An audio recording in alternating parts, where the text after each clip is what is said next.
Benjamin, thank you for joining me on Not Nosy, Just Curious podcast. Now, your moniker is quite interesting. Explain that. Can you The repeat? Well, can you repeat what you just said? your the name, your apostle of change, is very interesting. Explain that. Okay, so thank you very much for having me on your Delight. podcast. I'm grateful.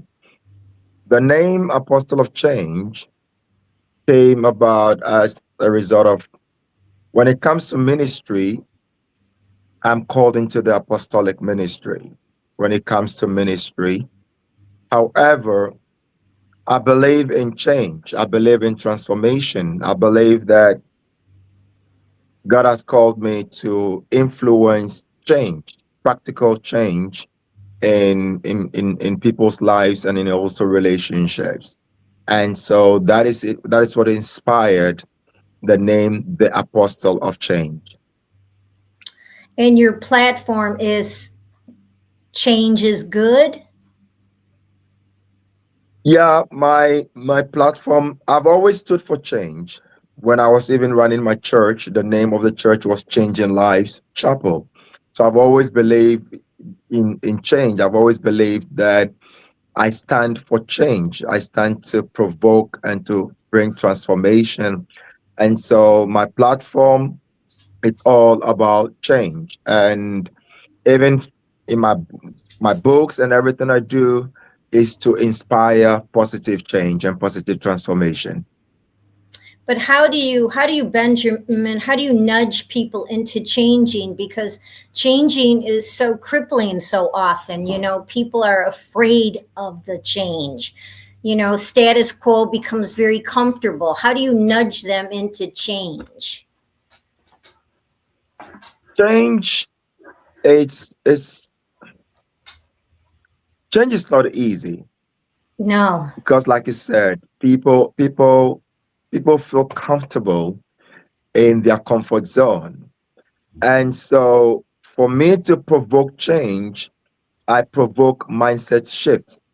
I say things and I talk about things that provoke people to think beyond the ordinary. And once you get people to start questioning their current state, then they will start desiring for change. But honestly, change is not easy. And many people, it's not easy to get people to change, but we are trying our best to get people or to influence people positively to want to see change in their lives. Yeah, I respect that because even in miserable people will stay where they're at for fear of the change. That's very true. That's very Unknown. true. Yeah. So also I found this very thought provoking is your intake, like love is not unconditional. Explain that to me because we have been spoon fed this glorious love being unconditional. But you're debunking that. You're not buying into that completely. Yes, basically, that is true what you said. I have been working with, if I may say, human relations for close to 3 decades. I've worked around people, I've counseled people, I host conferences for men, for women, for couples, for children. I host conferences for parents. And so I have been privileged to listen to people, to know what really goes on in people's homes and people's families. I've been privileged enough to know what really goes on in people's lives because the things that they will ordinarily not share with other people, I've had the privilege of listening to some of those things. And when I put all those experiences together, including my personal experiences, including the scriptures that I've read and all that I've heard, you now come to realize that we have been fed a lot of myth when it comes to love and relationships. And one of the myths we've been sold is the myth of love is unconditional. I have come to realize through my experiences that love is never unconditional. Love is conditional because when you are giving and receiving love, you give and receive love on conditions that the person that you are giving the love to will reciprocate the kindness. You give love with the hope that the person will not treat you bad. The person will not be abusive towards you, and that the person will be empathetic and also caring towards you. And in the absence of that, you're not going to be in that relationship. Even if it's family and your parents are abusive, you're going to leave home. So love is very conditional and it's conditioned on the fact that the person will reciprocate the kindness and the care that you are giving to them. So, Benjamin, is it you get what you give kind of mentality? Is there different levels of those conditions? I mean, some people might tolerate more than others, right? Now, I like that what you're saying, though. It's inspiring because you're right. It is very conditional. It's based on behavior. But will some people tolerate more bad behavior than others? And not always bad behavior, for lack of a better word, I guess. When it comes to tolerance, many people tolerate things or endure things in relationships many a times as a result of the misconceptions and the myths that they've been told about what love is. This is one of the reasons why I have my two books titled Maybe We Need to Rethink What Love Is. And the subtitle is the fantasy we were sold. And the second one is the 100 myths of love and relationships. Most of us have been sold a lie that love has to be sacrificial. And if you're not sacrificing enough, then it means you're not loving enough. And so the more they get ill treated, the more they tolerate and the more they sacrifice, and that tells them that they are loving in the pure sense of love. However, what is the definition of love? The dictionary tells us that love is a feeling of emotions. However, I have come to realize that that is also a myth, that is fallacy, that is a lie. Love is not just a feeling of emotions. Love is, or let me say, as I put it, love stands on four pillars, and it is those four pillars that makes love. What are those four pillars? Empathy, kindness in words and actions, tolerance, and patience. In the absence of these four pillars, there is no love. Which is to say that if you are in a relationship with someone, whatever the relationship is, and the person is not giving these four pillars, then a person doesn't love you. The person may be fantasizing about you, the person may like you, the person may be infatuated about you, the person may want something from you, but the person that definitely doesn't love you. Because in the absence of these four pillars, there is no love. Do you think we as a society started using the word love too casually? Definitely. The word love has been it's been misused and overused, and we have actually messed it up. And it is one of the reasons why you have people using words like, people using phrases like, I love my car, I love the food, I love my dress. You cannot love your car, you cannot love your food, you cannot love your dress. You like your dress, you enjoy your food, you enjoy your car, or you like your car. There's a reason why we have all these words.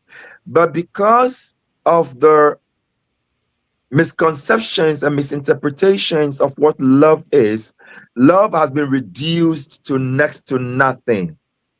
This is why we now use love casually.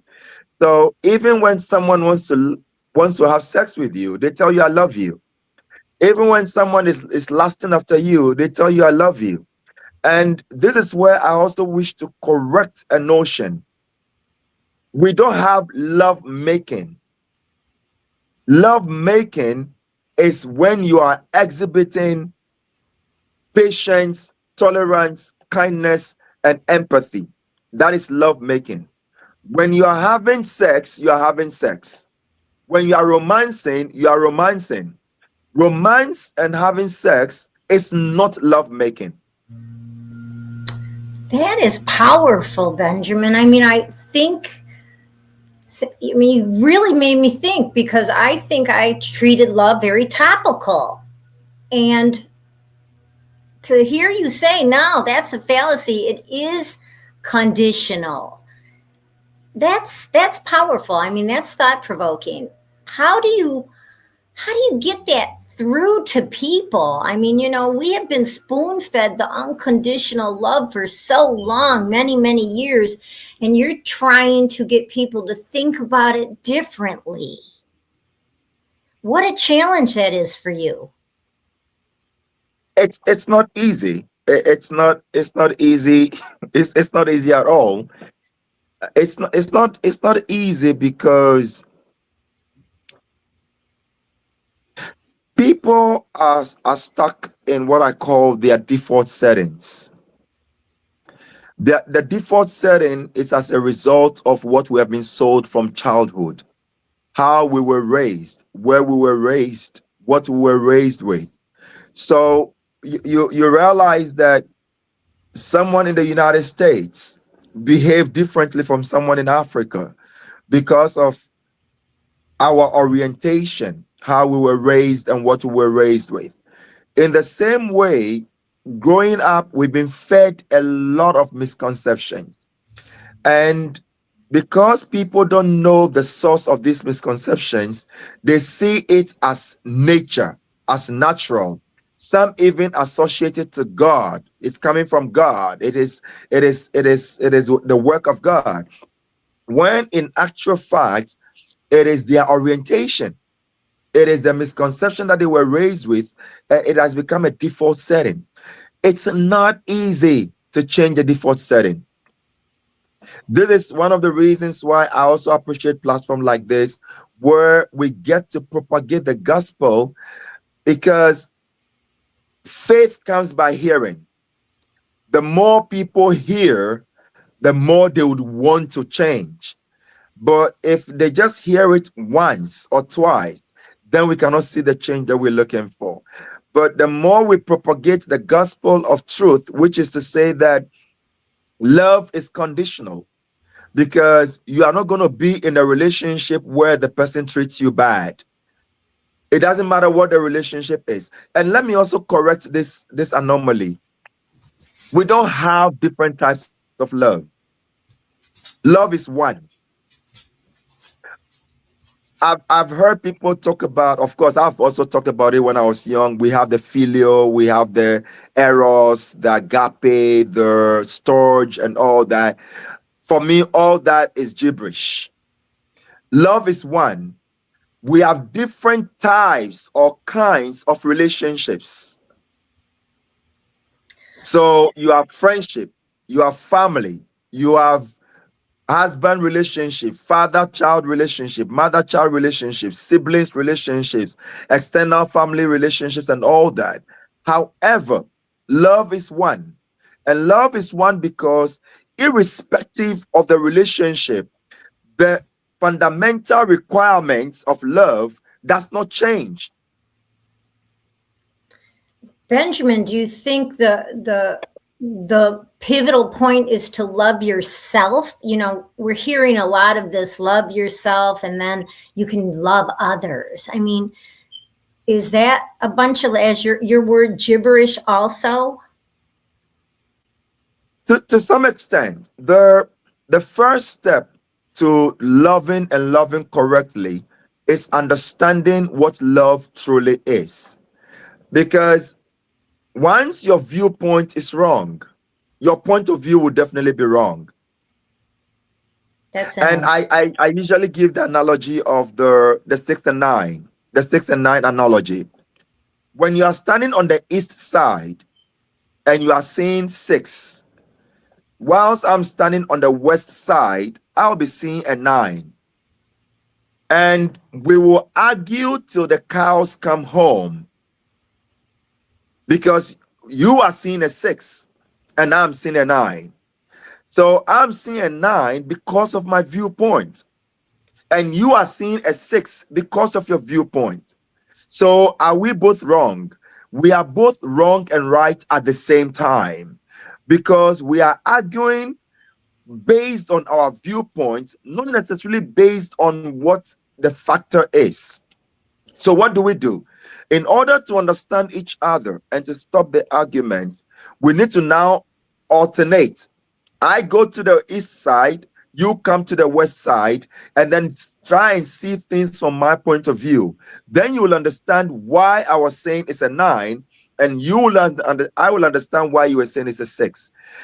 As long as our viewpoint of what love is wrong, we cannot even love ourselves. okay. All right. Because if you Good are seeing visual. red, yes, if you are seeing red, there's no way you will see white if all you are seeing is red. So everyone that you meet, you're going to say it's red. Let me give this other analogy, and then I'll probably uh, uh, uh, end on that matter. If you're wearing a dark shade, almost everything you see is going to be dark. When you see someone wearing a white shirt, that white shirt is going to look creamish or off-white. If you see someone wearing bright red, that bright red is going to look wineish or dark brownish because of the dark shades you're wearing. As long as you're wearing that dark shades, you're not going to see everything as clear as they are. The only way you can see things as clear as they are is to take off the dark shades. And so when it comes to love, as long as we are wearing the blindfold of what love is, we cannot even love ourselves properly. So the first step to loving properly is to try and understand what love in its true sense is. Then you will know whether to give love to self or to give love to others, and you will know the right way to do so. Very interesting. I mean, you have opened my eyes. I find you picked a very, I mean, this has got to be very hard to spoon feed people this truth. I mean, how do you get them to realize this condition of love? I mean, that's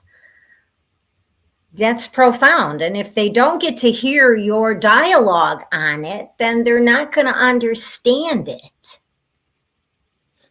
That's very true. And so what I'm doing, that's why I'm writing a lot of books to try and present what love truly is through many angles. Apart from that, I'm also coming up with different tools that can help people understand themselves better and understand what love is better. For instance, when you go on my website, which is still under construction, which is still under development, I have a tool there that I call the Love Connection and Temperament Test. When you take that test gives you an understanding of what your love connection is and also what your temperament is. So you understand, and it gives you a breakdown of how you give and receive love. Because one of the very first steps to understand how to give and receive love is to understand self. You need to understand your make, understand your default settings, understand how you were raised and what you were raised with. And then you will know what needs to be corrected and what needs to be changed, which a lot of people don't attempt to do. Because, like we said in the beginning, change is not easy, change is a difficult process. So people will rather choose to be in their comfort zone than to change. And so I am coming up with so many tools. I use my platforms to educate. I am on TikTok. I host talk shows on TikTok, and I try to propagate this message. I try to break it down to understandable levels. Usually, when people hear these things for the first time, they repel, they attack it because it's against the norm. It's against what you have heard for 30 years, 45 years, 50 years of their lives. It's against what they have thought or what they thought love is. But the more they listen to me, or the more they give themselves a chance to think about it, the more they realize the truth in what I'm saying, and the more they also realize that we've been sold a bunch of gibberish and a bunch of false and myths about love and relationships. So, Benjamin, did you have a teacher? Was there someone to make you think differently about this? Was there someone that you decided to, I'm going to dig deeper here, or were you motivated completely on your own to research this and try to swing people around? Okay. I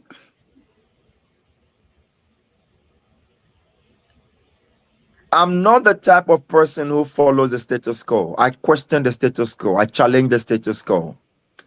And so everything I know, everything I have heard, and everything I see, I challenge it. I try to think within and outside the box. I know we've been told think outside the box, but how can you think outside the box when you have no thoughts within the four corners of the box that you're in? So for me, I think within and outside the box. I don't leave any stone unturned.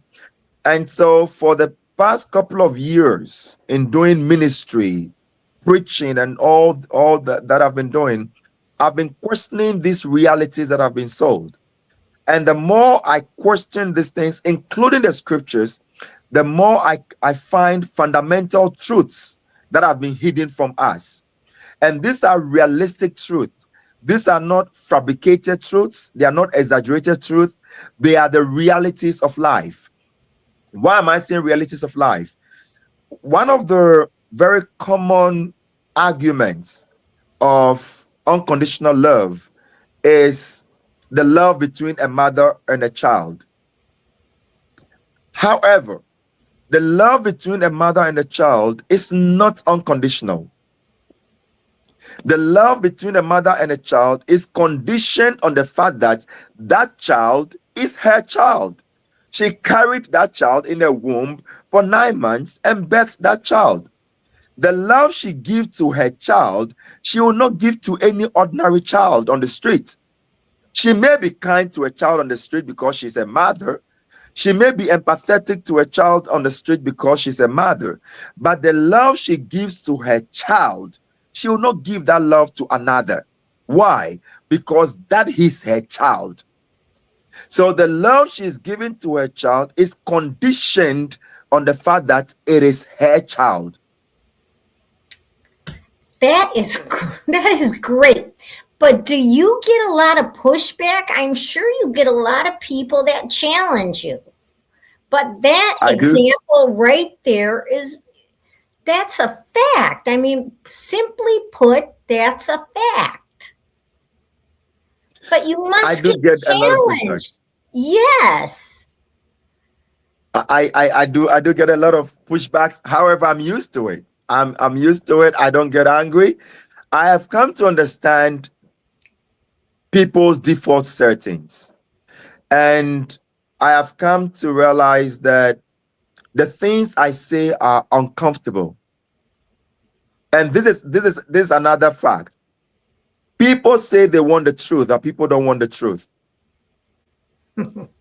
Are you a difficult man to get along with?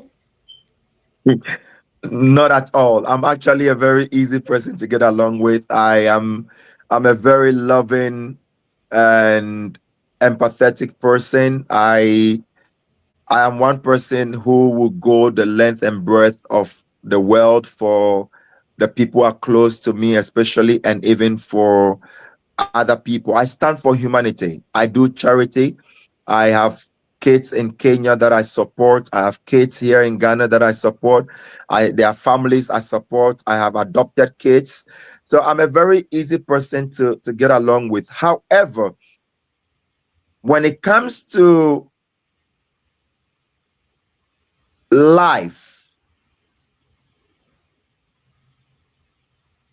I wouldn't say I'm an easy person to get along with, because once you're closer to me, I'm going to challenge your thought patterns.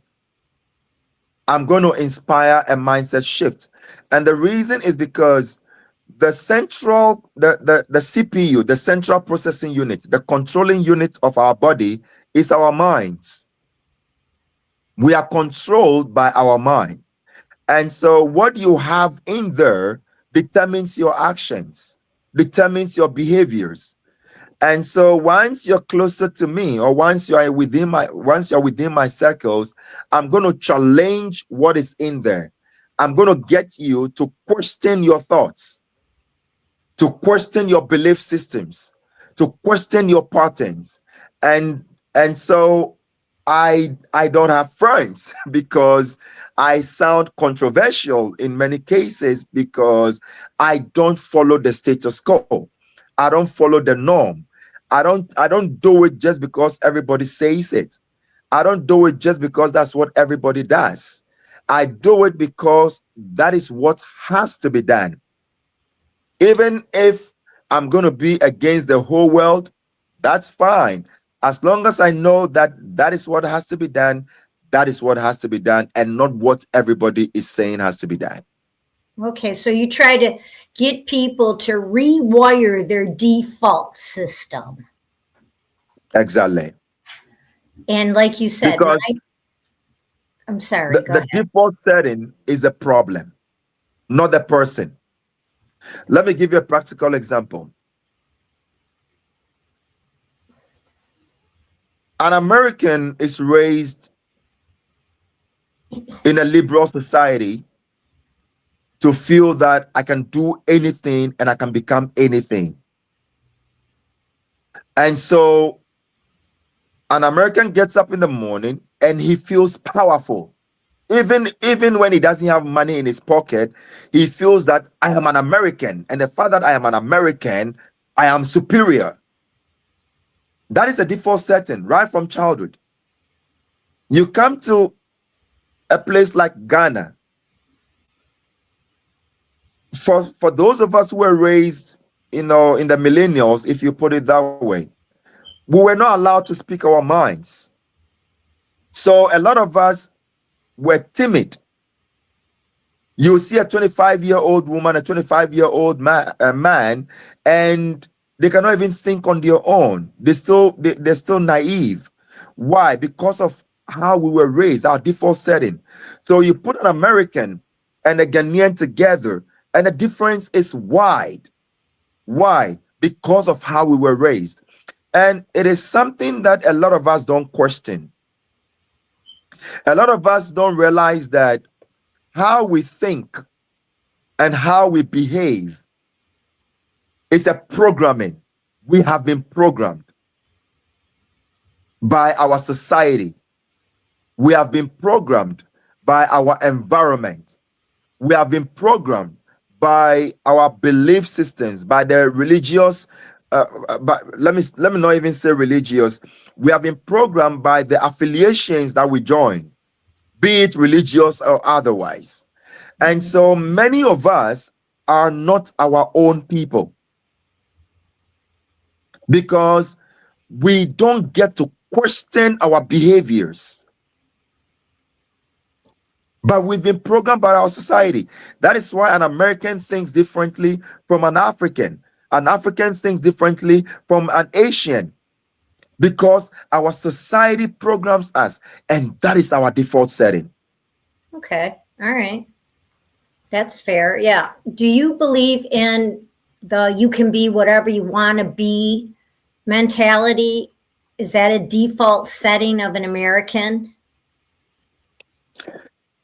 With many Americans, that is the Their mantra.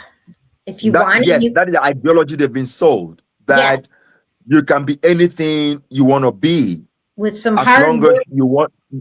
Yes, as long as you want to be it, you can be it. But that is not the same ideology in other jurisdictions. For instance, let me give you one practical example. Let me use Christianity as an example. I feel that most of us Christians are very lazy. And I feel that most of us Christians are lazy because we have the dependency syndrome. The dependency syndrome comes from this thing of my God shall provide all my needs according to his riches and glory. So now we depend on God for everything, and we fail to reason and to think outside the box to create, because we've been told that nothing you have is your own. Everything you have is given by God. So you cannot take the glory. You cannot appreciate yourself. You cannot celebrate yourself, because you have to give the glory to the Almighty God because he provides. Because of that, a lot of Christians have the dependency syndrome where they depend on God rather than depending on their abilities to create. Now, Benjamin, in saying that, don't you get a lot of pushback on that? Because, like you're saying, Christians have been spoon fed that since they were little. So they Yeah, must challenge you on that quite often. I mean, that's very hard to hear, right? yeah. And yeah, and they truly believe that their good fortune was provided by God, right? I do get a lot of pushbacks. I I mean, like I you said would get earlier, a I'm used lot of, to it. yeah, I mean, but in retrospect, taking credit for your own accomplishments is a good thing. Indeed. It is actually the motivation, or one of the biggest motivations you need to become successful, when you celebrate your little achievements, when you pat yourself in the back and say, you know what, you did great. Yes, the Almighty God, whatever it is, protected you or guided you or whatever, but this was your idea, this was your skill. You put yourself to work, you put the time into it, you put the energy into it, and you received whatever you have received. So it is okay to give yourself credit. It is okay to celebrate yourself. Once you give yourself credit and you celebrate yourself, your mind picks up on the positivity, and your mind wants to do more, because every single human being wants to be celebrated. Every single human being wants to be appreciated for their labor and for their sacrifices. And so when you celebrate yourself, your mind picks up on that thing. And then your mind propels you to do more, because your mind wants more of that celebration. And But so you become more successful. but a lot of people will initially go, "Oh, thank God," right? Thank you, God, Because it's our for default thank, setting. yeah, right. Oh, that Yeah, back to the default setting, right? yeah. And we don't feel Our we our deserve. Sorry, sorry, we don't feel we deserve to celebrate. Why? it did. It's simply because we've been fed two analogies.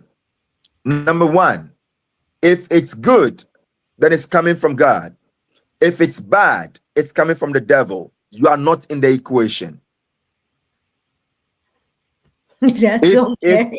That's perfect, right? You're just not there. exactly. Yeah.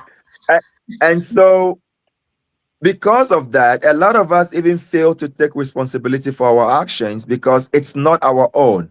If it's good, it is God. If it's bad, it's the devil. And so even when the person does a bad thing, the first thing they will say is the devil. It's a curse. It's a witch. It's a wizard. It's someone is doing me. Someone is working against me. It's someone who made me to do it. And that is one reason why we also hardly see change. Because one of the first principles of change is acknowledgement. You need to acknowledge the role you played in what happened. If you cannot acknowledge and take responsibility for what happened, you're not going to be ready to change. And so the more we associate it to God or the devil and take ourselves out of the equation, the more difficult it will be for the world to be a better place.